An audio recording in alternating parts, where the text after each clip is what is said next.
Hi, second through fourth graders. Welcome to part 2 of Those Shoes. Once again, our author is Mary Beth Beltz. She's the person who writes the words.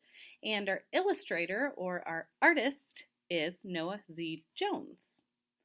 I would like to read you the second half of Those Shoes so that we can once again work on theme, making connections, and also recalling important details.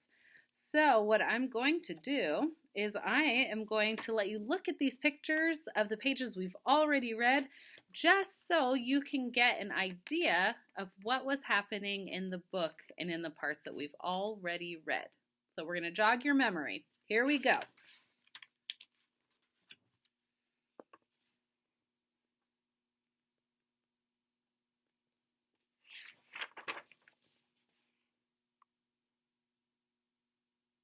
As you're looking at the pictures,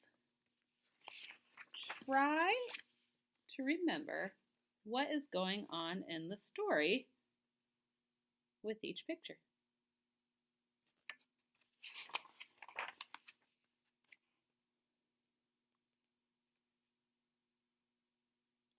You can pause this video at any time too if you'd like to spend more time looking at a picture and jogging your memory, or if you'd like to read up on what's on the pages.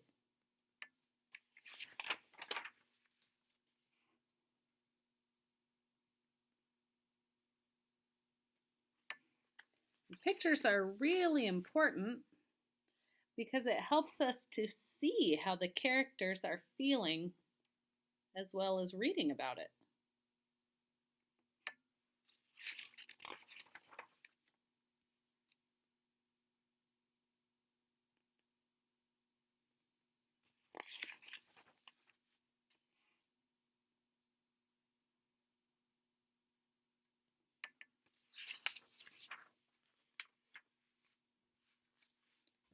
Okay, so I'm going to begin with part 2. And before I start, I would like to remind you that we are really going to be focusing on connections and theme. So I've got my anchor chart for you. I'll be stopping at a couple parts in the book to share a text-to-self connection that I have with you. So before we begin, remember, a connection is a thought that we have when we're reading that helps us with our comprehension. So in other words, a connection helps us to understand what's going on in the book. All right, one connection is a text-to-self connection. This is something in the book or the story that reminds you of your own life experiences or something that has happened to you. All right, let's go ahead and begin. At home, a few days later, Grandma puts a new pair of snow boots in my closet and doesn't say a word about my 2 big feet shuffling around in my 2 small shoes. Sometimes shoes stretch, I say. Grandma gives me a hug.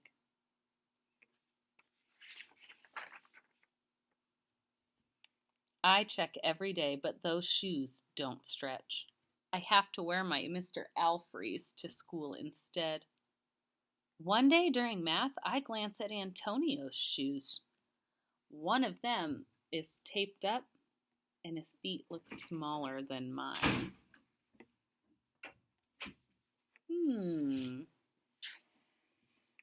After school, I head to the park to think. Antonio is there, the only kid who didn't laugh at my Mr. Alfrey shoes.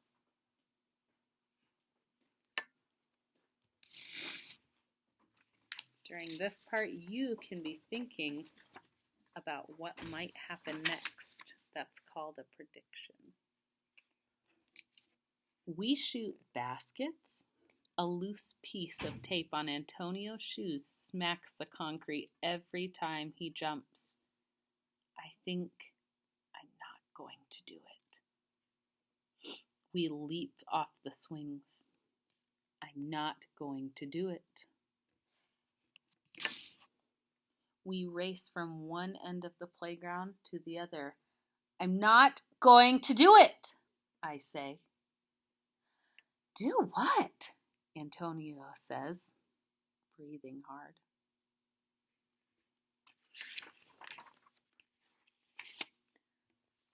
Grandma calls me for supper and invites Antonio over too.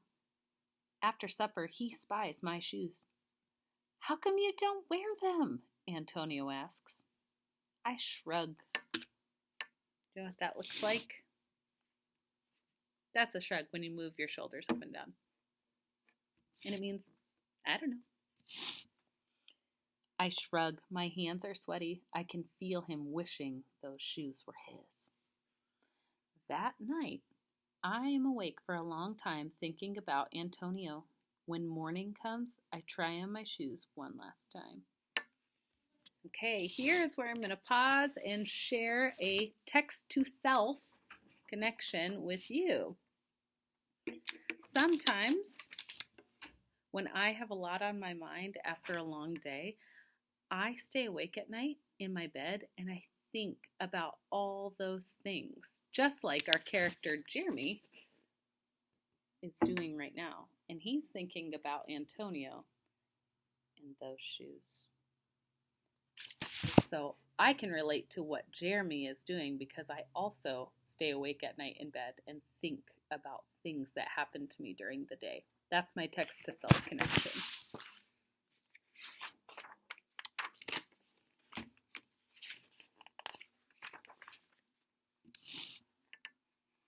Before I can change my mind, the shoes are in my coat.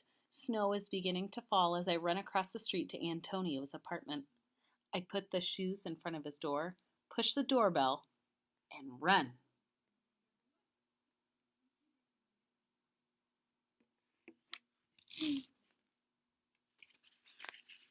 Be thinking about theme and what the author might be trying to teach us. At school, Antonio is smiling big in his brand new shoes. I feel happy when I look at his face, and mad when I look at my Mr. Alfrey shoes. But later, when it's time for recess, something happens. Everywhere there is snow. "Leave your shoes in the hall and change into your boots," the teacher announces. Leave your shoes in the hall. It's then I remember what I have in my backpack. New boots. New black boots that no kid has ever worn before. Standing in line to go to recess, Antonio leans forward and says, "Thanks." I smile and give him a nudge.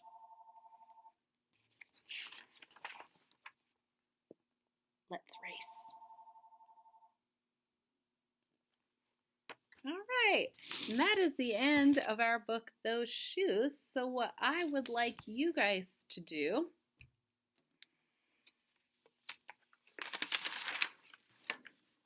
is to take out just your spiral notebook and a pencil. And what I would like you to do is simply write down in the blue number 1. Okay, and I'll cover this up. Okay, it says, my TTS, or text to self connection, is what happened in this story that reminded you about something that has happened to you. Mine was about how I stay awake at night in bed sometimes, just like Jeremy. Okay, what's your text to self connection? What did you connect to this book? Okay, you can pause the video and write this down and think about your connection. Go ahead and do that.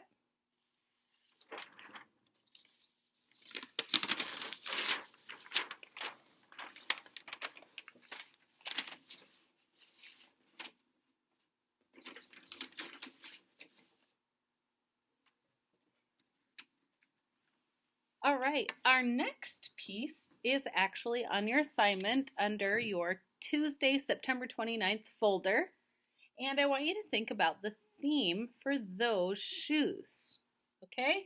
We have a couple different options because sometimes there's several themes that could belong with one book. What I want you guys to do is try to determine which of these 2 themes best fits our book, Those Shoes, okay? So we're going to start out in a sentence. The theme is, and then we're going to choose, is it bullying or is it kindness? Then we're going to write because and give your reason. Why do you think the theme for those shoes is bullying? Or why do you think the theme for those shoes is kindness? Don't forget to submit your assignment before Sunday, October 24th. All right, thanks for reading with me today.